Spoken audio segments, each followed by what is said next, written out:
Assalamualaikum warahmatullahi wabarakatuh. A'udzubillahi minasyaitonirrajim. Bismillahirrahmanirrahim. Bismillahirrahmanirrahim. 'Alallah la haula wala quwata illa billah. Rabbi israhli sadri wa yassirli amri wahlul 'uqdatam min lisani yafqahu qawli. Allahumma shalli ala sayyidina Muhammad wa ala ali sayyidina Muhammad. Pada pertemuan kali ini kita akan membahas tentang misi dakwah Rasulullah SAW di Madinah dan pertemuan kedua hijrah ke Yastrib atau Madinah. Sebelum kita masuk kepada pokok bahasan, apakah kalian sudah mengetahui kenapa Nabi Muhammad SAW hijrah ke Yastrib? Dan apakah kalian mengetahui sebelum hijrah ke Yastrib, ke kota apa saja Nabi Muhammad SAW pernah berhijrah? Kalau kalian sudah mengetahui jawaban dari dua pertanyaan tersebut, mari kita masuk ke pembahasan. A. Pengertian hijrah. Kata hijrah berasal dari Arab yang berarti meninggalkan, menjauhkan diri, dan berpindah tempat. Adapun seseorang bisa dikatakan hijrah jika telah memenuhi dua syarat, yaitu yang pertama, ada sesuatu yang ditinggalkan, dan kedua, ada sesuatu yang dituju atau tujuan. Kedua-duanya harus dipenuhi oleh seorang yang berhijrah, meninggalkan segala hal yang buruk, negatif, dan kondisi yang tidak kondusif menuju keadaan yang lebih baik. Positif dan kondisi yang kondusif dalam menegakkan ajaran Allah. Dalam konteks sejarah hijrah, hijrah adalah kegiatan perpindahan yang dilakukan oleh Rasulullah SAW bersama para sahabat beliau dari Mekah ke Madinah dengan tujuan mempertahankan dan menegakkan risalah Allah Subhanahu wa Ta'ala berupa akidah dan syariat Islam. Secara garis besar, hijrah terdiri dari dua macam, yaitu 1. Hijrah makaniyah. Hijrah makaniyah yaitu meninggalkan suatu tempat selama masa kenabian. Peristiwa hijrah makaniyah telah terjadi 3 kali, yaitu A. Hijrah ke Habasyah. Hijrah ke Habasyah sebagai hijrah pertama adalah hijrah yang dilakukan oleh sebagian sahabat Rasulullah SAW. Mereka meninggalkan Mekah menuju ke Habasyah, Abyssinia, Ethiopia, dalam rangka mencari tempat yang lebih aman, suaka politik. Karena di Mekah, kaum musyrikin terus melakukan tekanan, intimidasi, dan tribulasi kepada para pengikut Rasulullah SAW. B. Hijrah ke Taif. Hijrah ke Taif sebagai hijrah kedua adalah hijrah yang dilakukan oleh Rasulullah SAW. Setelah Abu Talib, paman dan sekaligus penjamin beliau telah wafat, maka kaum musyrikin semakin berani mengintimidasinya terhadap diri beliau, Nabi Muhammad SAW. Lalu, Nabi Muhammad meninggalkan Mekah menuju Taif. Namun setelah sampai di Taif, ternyata Rasulullah SAW justru dilempari batu dan diusir oleh para penduduknya. C. Hijrah ke Madinah, Yastrib. Hijrah yang ketiga adalah hijrah yang dilakukan oleh Rasulullah SAW dan para sahabatnya. Hijrah ke Yastrib yang diubah namanya menjadi Madinah memberikan harapan besar kepada masa depan dakwah Islam. Rasulullah SAW bersama para sahabatnya berhijrah dari Mekah ke Yastrib, yang belakangan kemudian diubah namanya oleh Rasulullah SAW menjadi Madinah. Hijrah ini dilakukan pada tahun ke-13 kenabian atau pada tahun 622 Masehi. Yang kedua adalah hijrah maknawiyah. Hijrah maknawiyah pengertiannya ditegaskan oleh Nabi Rasulullah SAW dalam hadisnya, yaitu seorang muslim adalah seorang yang menghindari menyakiti muslim lainnya dengan lidah dan tangannya. Sedangkan orang yang berhijrah adalah orang yang meninggalkan semua apa yang dilarang oleh Allah Subhanahu wa Ta'ala. Sahih Al-Bukhari, Kitabul Iman, bab 4, hadis nomor 10. Secara maknawiyah, hijrah dibedakan menjadi 4 macam, yaitu A. Hijrah i'tiqadiyah. Hijrah i'tiqadiyah yaitu hijrah keyakinan. Iman mengalami proses naik dan turun, kuat dan lemah. Terkadang iman bercampur dengan kemusyrikan dan terkadang iman berada dalam kemurnian. Maka hijrah keyakinan mesti dilakukan bila keyakinan berada di tepi jurang kekufuran dan kemusyrikan. B. Hijrah fikriyah. Fikriyah secara bahasa berasal dari kata fikrun yang artinya pemikiran. Seiring perkembangan zaman, kemajuan teknologi dan derasnya arus informasi, seolah dunia tanpa batas. Berbagai informasi dan pemikiran dari belahan bumi bisa diperoleh di dunia maya dengan mudah. Maka, hijrah fikriyah mesti dilakukan dalam rangka meninggalkan pemikiran-pemikiran yang tidak sesuai dengan ajaran Islam. C.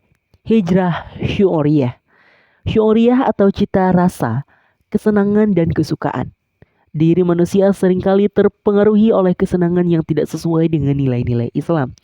Mereka lupa akan kewajiban-kewajiban yang diperintahkan oleh Allah Subhanahu wa taala dan Rasul-Nya. Maka, kewajiban yang diperintah oleh Allah dan Rasul-Nya mesti dilakukan ketika hati manusia cenderung kepada kesenangan yang tidak sesuai Islam. Yang keempat adalah hijrah sulukiyah. Suluk berarti tingkah laku atau kepribadian, atau biasa disebut juga akhlak. Akhlak mengalami perubahan berdasarkan perubahan nilai yang ada di masyarakat.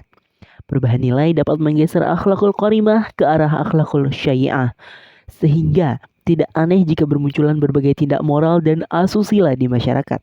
Maka hijrah sulukiyah mesti dilakukan ketika akhlak yang tercela berkembang dan menyebar di lingkungan sekitar. Kita akan memasuki kepada pokok bahasan selanjutnya, yaitu tentang penyebab hijrahnya Rasulullah Sallallahu Alaihi Wasallam. 1. Penolakan keras kaum kafir Quraisy terhadap dakwah Rasulullah Sallallahu Alaihi Wasallam. Ketika menerima ayat 94 surah Al-Hijr, Rasulullah Sallallahu Alaihi Wasallam mulai berdakwah secara terang-terangan. Dakwahnya mendapat respon keras dari kaum kafir Quraisy. Para pemimpin Quraisy menggunakan berbagai cara untuk mencegah dan menghentikan dakwah Rasulullah, namun selalu gagal. Adapun alasan penolakan dakwah Rasulullah Sallallahu Alaihi Wasallam diantaranya adalah agama Islam merupakan agama yang baru dan sangat bertentangan dengan akidah mereka selama ini.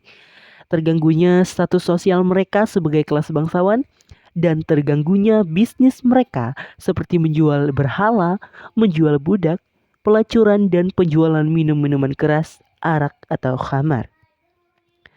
Yang kedua adalah cara kaum kafir Quraisy mencegah dan menghentikan dakwah Rasulullah Sallallahu Alaihi Wasallam. Adapun cara kaum kafir Quraisy mencegah dan menghentikan Nabi Muhammad Sallallahu Alaihi Wasallam diantaranya adalah sebagai berikut. A. Secara diplomatik seperti menawarkan kekayaan, kehormatan, kekuasaan dan perempuan paling cantik di Mekah. Namun, tawaran tersebut ditolak oleh Rasulullah Sallallahu Alaihi Wasallam. Yang kedua adalah kekerasan fisik seperti menyiksa para budak yang telah masuk Islam. Bilal bin Rabah pernah dipanggang berhari-hari dan berbulan-bulan di bawah terik matahari kota Mekah oleh majikannya bernama Umayyah bin Khalaf. C. Nabi Muhammad SAW dihina dan dicaci maki oleh kaum kafir Quraisy seperti dianggap gila dan kerasukan jin. Dan yang D adalah embargo pemboikotan terhadap Bani Hashim yang merupakan tempat Rasulullah SAW berlindung hingga Bani Hashim menjadi kelaparan dan sebagainya. Pemboikotan berlangsung selama 3 tahun. Pemboikotan ini berhenti setelah kaum kafir Quraisy menyadari bahwa apa yang mereka lakukan sangat keterlaluan. Kaum kafir Quraisy tidak senang melihat Islam makin berkembang. Mereka terus memusuhi umat Islam dengan cara mengancam, menyiksa, menghina, serta mau membunuh Nabi Muhammad SAW. Melihat keadaan itu, Nabi Muhammad berpendapat bahwa Mekah tidak dapat lagi diandalkan sebagai pusat dakwah Islam. Selanjutnya, Nabi Muhammad SAW perlu mencari tempat lain sebagai pusat dakwah. Adapun tempat yang pernah dicoba Nabi Muhammad untuk menjadi pusat dakwah adalah Habasyah dan Taif. Habasyah. A. hijrah pertama ke Habasyah. Tepatnya pada bulan Rajab tahun kelima kenabian, sekelompok sahabat hijrah yang pertama kali ke Habasyah. Mereka terdiri dari 12 orang laki-laki dan 4 orang wanita yang dipimpin oleh Utsman bin Affan radhiyallahu an. Dalam rombongan ini ikut pula Sayyidah Ruqayyah, putri dari Rasulullah sallallahu alaihi wasallam. Beliau bersabda tentang keduanya. Mereka berdua adalah penduduk Baitul Haram pertama yang hijrah di jalan Allah Subhanahu wa taala setelah Ibrahim dan Lut. Mereka berjalan dengan mengendap-endap di tengah malam dan pergi menuju pinggir pantai agar tidak diketahui orang-orang Quraisy. Secara kebetulan saat mereka tiba di pelabuhan Syaiban, ada 2 kapal yang datang dan hendak bertolak menuju Habasyah. Mengenai hijrah ke Habasyah, yang pertama kali ini juga dijelaskan oleh Ibrahim Al-Quraibi dalam Tarikh Khulafa bahwa setelah 3 bulan berada di Habasyah, para muhajirin ini kembali ke Makkah. Mereka harus kembali ke Mekah karena menghadapi kenyataan bahwa mereka dalam keadaan terasing karena membawa serta istri-istrinya. Sehingga mereka merasa tidak nyaman ketika hidup di negeri orang dengan keadaan terasing seperti itu. B. Hijrah kedua ke Habasyah. Hijrah ke Habasyah yang kedua dipimpin oleh Ja'far bin Abi Thalib. Hijrah kali ini diikuti oleh lebih banyak umat muslim daripada hijrah yang pertama. Menurut sebuah riwayat, hijrah ke Habasyah tahap 2 diikuti oleh 101 umat Islam yang terdiri atas 83 laki-laki dan 18 orang perempuan. Kedatangan umat Islam yang kedua ini disambut dengan baik oleh Raja Najasyi, Raja Habasyah yang beragama Nasrani. Walaupun umat Islam sudah merasa aman di Habasyah, akan tetapi agama Islam juga tidak mudah disebarkan karena agama di Habasyah mayoritasnya adalah agama Nasrani. Taif, tempat yang pernah dipakai Nabi Muhammad SAW untuk mengalihkan dakwahnya adalah Taif. Ketika itu, Nabi Muhammad SAW berharap akan mendapatkan perlindungan dan bantuan dari sanak saudaranya. Akan tetapi, harapan itu tidak menjadi kenyataan. Nabi Muhammad SAW bahkan dihina dan dilempari batu hingga terluka. Keadaan ini sempat menyurutkan semangat perjuangan kaum muslimin. Baiklah, kita akan melanjutkan pokok pembahasan kita yang selanjutnya, yaitu tentang hijrahnya Nabi Muhammad SAW ke Yathrib atau Madinah. Sekarang kita akan membahas tentang proses hijrah Nabi Muhammad SAW ke Yathrib dapat dilihat dari uraian singkat berikut ini. 1. Musim haji, awal meluasnya agama Islam ke Yathrib.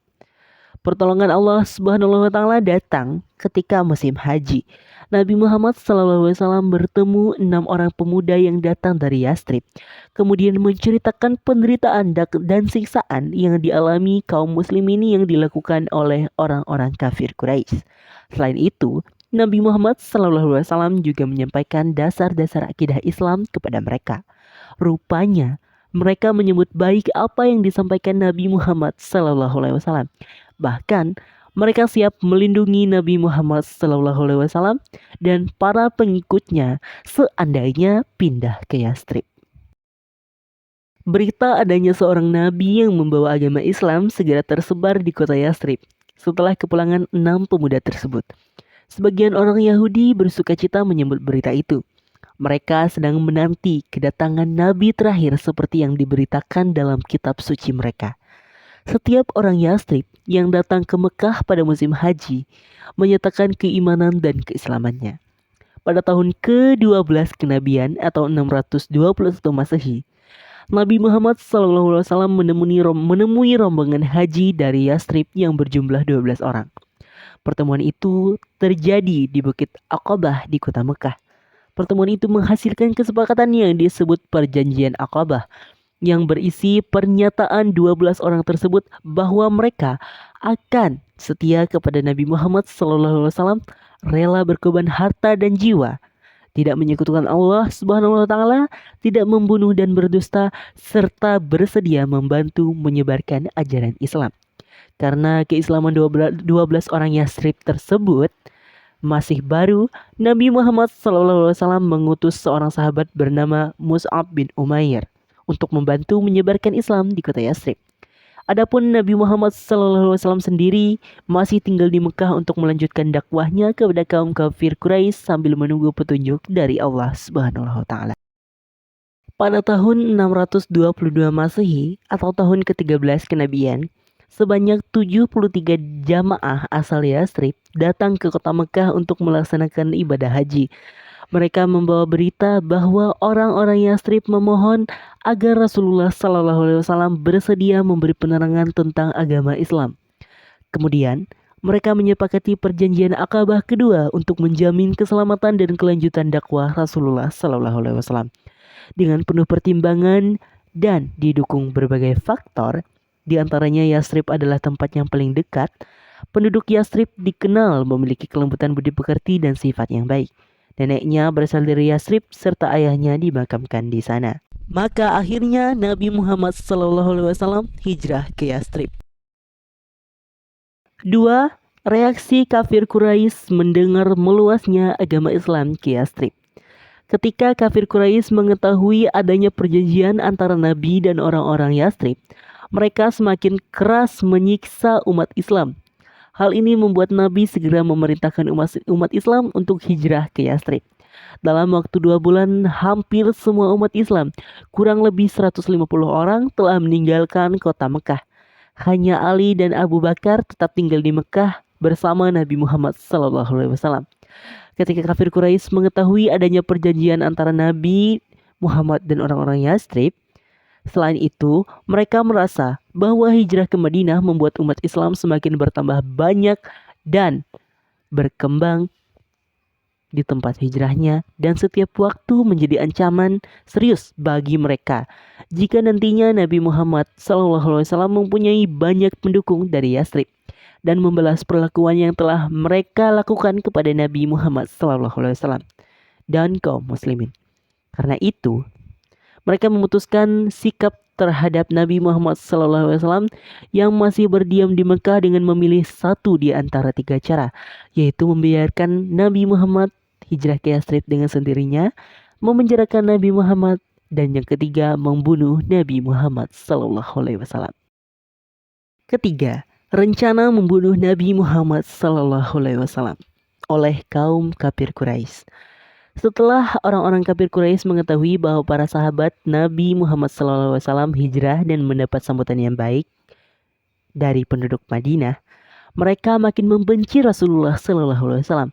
Sementara itu, Nabi Muhammad tidak menghentikan dakwahnya. Para pemuka kafir Quraisy berkumpul untuk memusyawarahkan tindakan apa yang harus dilakukan terhadap Rasulullah. Akhirnya, mereka memutuskan untuk membunuh Rasulullah SAW. Keputusan ini disetujui oleh seluruh suku yang ada, kecuali suku Bani Hashim yang tidak setuju. Supaya keluarga Rasulullah tidak menuntut balas atas pembunuhannya akan berlangsung, pembunuhan harus terdiri atas banyak orang. Oleh karena itu, setiap suku atau kabilah harus mengirimkan pemudanya sehingga keluarga Rasulullah SAW tidak dapat menuduh salah satu suku. Dengan demikian, pembunuhan tersebut dapat diganti dengan tebusan. 12 pemuda yang mewakili suku mereka masing-masing telah siap untuk membunuh Rasulullah SAW pada malam yang telah ditentukan. 12 orang pemuda itu mengepung rumah Nabi Muhammad SAW. Kegagalan kafir Quraisy membunuh Nabi Muhammad SAW ketika masih di Mekah. Ketika rumah Rasulullah dikepung oleh 12 pemuda yang akan membunuhnya, turunlah perintah dari Allah supaya Rasulullah hijrah ke Madinah. Rasulullah yang terdapat dalam Quran surah Al-Anfal ayat 30 yang berbunyi, A'udzubillahi minasyaitonirrajim, Bismillahirrahmanirrahim. Wa idh yamkuru bikal ladzina kafaru liyusbituka aw yaqtuluka aw yukhrijuk. Wa yamkuruna wa yamkurullah wallahu khairul makirin. Yang artinya, dan ingatlah ketika orang-orang kafir Quraisy memikirkan daya upaya untuk menangkap dan memenjarakanmu, membunuhmu atau mengusirmu dari Mekah, mereka memikirkan tipu daya dan Allah mengagalkan tipu daya itu, dan Allah adalah sebaik-baik pembalas tipu daya. Quran Surah Al-Anfal ayat 30. Setelah turun perintah tersebut dari dari Allah Subhanahu wa taala, Rasulullah segera bersiap untuk berangkat ke Madinah malam itu juga, yang sudah memberitahu Abu Bakar supaya bersiap berhijrah. Abu Bakar menyiapkan 2 ekor onta dan petunjuk jalan yang bernama Abdullah bin Uraikid serta perbekalan secukupnya. Sebelum Rasulullah berangkat, beliau menyuruh Ali bin Abi Thalib tidur di tempat tidur beliau dengan memakai selimut beliau dan merahasiakan kepergian beliau. Beliau juga berpesan kepada Ali bin Abi Thalib agar mengembalikan barang titipan penduduk Mekah kepada pemiliknya. Pada waktu Rasulullah SAW hendak keluar rumah, beliau berdoa dan ketika beliau membuka pintu, dilihatnya para pemuda dengan pedang terhunus sedang tidur nyenyak sekali. Rasulullah SAW terus berangkat menuju rumah Abu Bakar, kemudian mereka segera menuju Gua Sur. Pada pagi harinya, 12 orang pemuda tadi terbangun dan mereka langsung masuk ke rumah Rasulullah. Mereka memasuki kamar Rasulullah dan di dalamnya ada seseorang yang masih terbaring di atas tempat tidur. Mereka mendobrak pintu kamar dan ternyata yang terbaring itu adalah Ali bin Abi Thalib. Mereka marah dan menanyakan di mana Rasulullah SAW. Ali menjawab tidak tahu dan menanyakan di mana sebenarnya Rasulullah berada.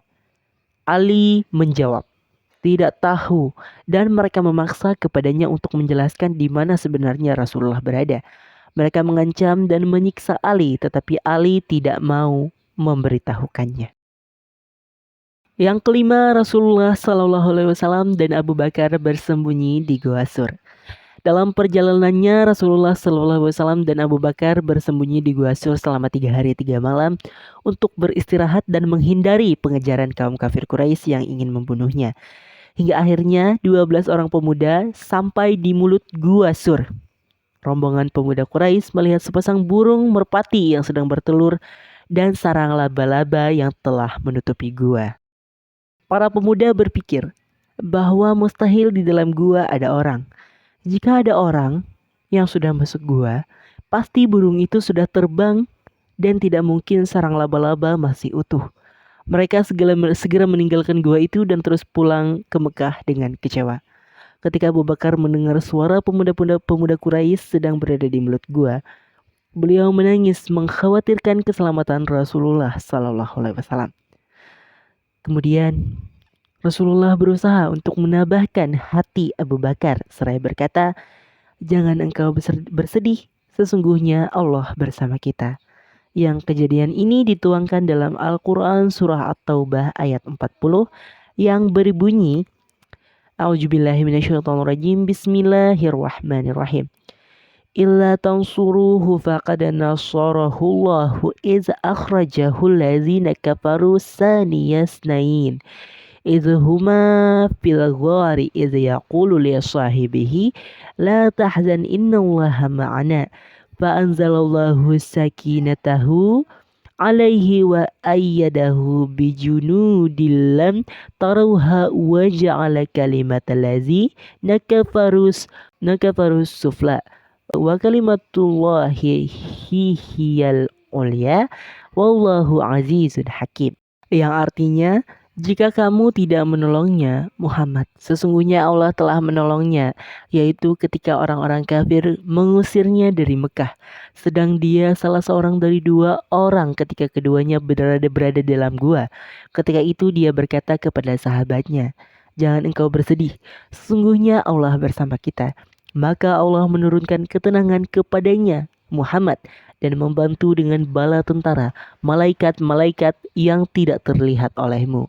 Dan dia menjadikan seruan orang-orang kafir itu rendah, dan firman Allah itulah yang tinggi.